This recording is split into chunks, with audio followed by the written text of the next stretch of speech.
Hi అండి. ఒక్కసారి నేను చూపిస్తున్న విధంగా గుత్తొంకాయ అయితే చేసుకోండి. నీకు కుర్మాలాగా సూపర్‌గా ఉంటుందండి టేస్టు. వంకాయతో ఏది చేసినా బావుంటుంది. వంకాయ పులుసు పెట్టినా బావుంటుంది. వంకాయ తాలింపు పెట్టినా బావుంటుందండి.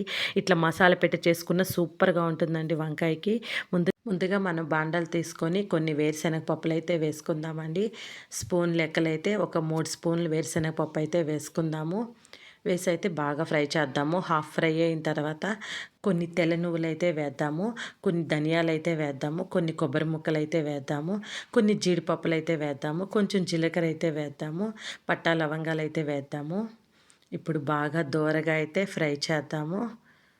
అన్నీ ఒక్కొక్క స్పూన్ వేసుకోండి. ధనియాలు, జీలకర్ర అన్నీ చాలా టేస్ట్ ఉంటుంది. కొబ్బరి కొంచెం ఎక్కువ వేసుకోండి బావుంటుంది. మనం మిక్సీ పట్టుకొని దోరగా వేగిన తర్వాత మిక్సీ పట్టుకొని పక్కన పెట్టుకోండి.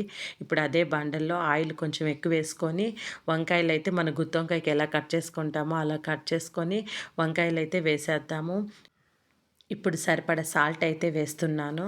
ఒక స్పూన్ అయితే వేసాను సాల్ట్. వేసి మనం వంకాయలని దోరగా ఆయిల్‌లోనే ఫ్రై చేసుకుందాము.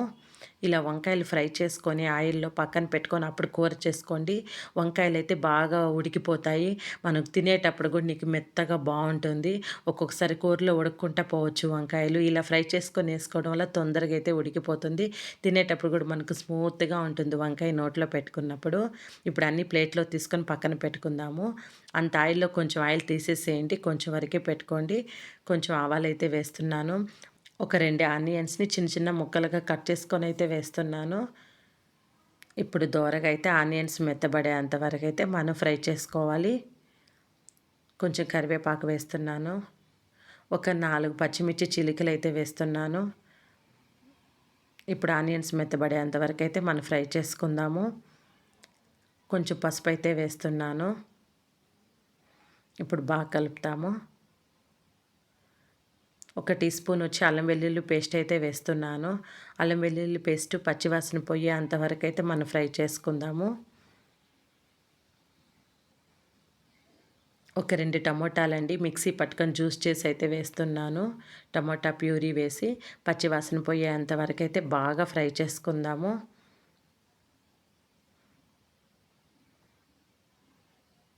ఇప్పుడైతే కొంచెం చింతపండు రసం అయితే వేస్తున్నానండి. కొంచెం అంటే కొంచెం వేయండి. ఎక్కువ వేస్తే పులుపొస్తుంది. ఒక 3 టీ స్పూన్లు వేయండి. చింతపండు రసం సరిపోతుంది. ఇప్పుడు సరిపడా ఉప్పు అయితే వేస్తున్నాను. ఒక టీ స్పూన్ వచ్చి కారప్పొడి వేస్తున్నాను. ఇంకొంచెం అయితే వేస్తున్నాను కారప్పొడి. ఇప్పుడు బాగా అయితే కలుపుతాము. ఇప్పుడు బాగా పచ్చివాసన పోయేంత వరకు బాగా మనం ఉడకపెట్టాలండి.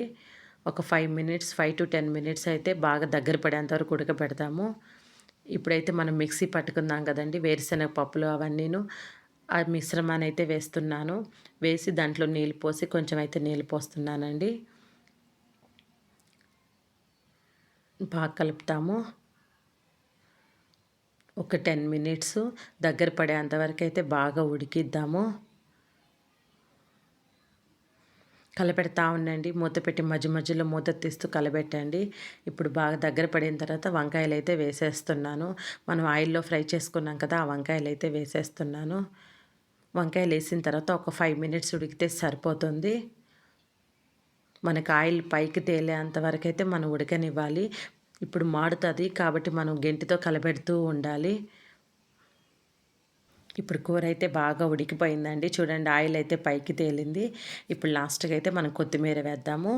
కొత్తిమీర వేసిన తర్వాత ఒక 2 మినిట్స్ అయితే బాగా కలిపేసేసి కొంచెం ఫ్రై చేసి స్టవ్ ఆఫ్ చేసేయడమేనండి. ఎంతో ఈజీగా, టేస్టీగా ఉంటుందండి. తప్పకుండా ఈ రెసిపీని మీరు కూడా ట్రై చేయండి. ఎలా వచ్చిందో నాకు ఒక కామెంట్ పెట్టండి. వీడియో మీకు నచ్చిందంటే లైక్ చేయండి, షేర్ చేయండి, సబ్స్క్రైబ్ చేసుకోండి. ఇలాంటి మంచి మంచి వీడియోస్ అన్నీ మీకు పెడుతూ ఉంటానండి. నా వీడియోస్‌కి ఒకరు లైక్ చేయండి, సబ్స్క్రైబ్ చేసుకోండి. Thanks for watching.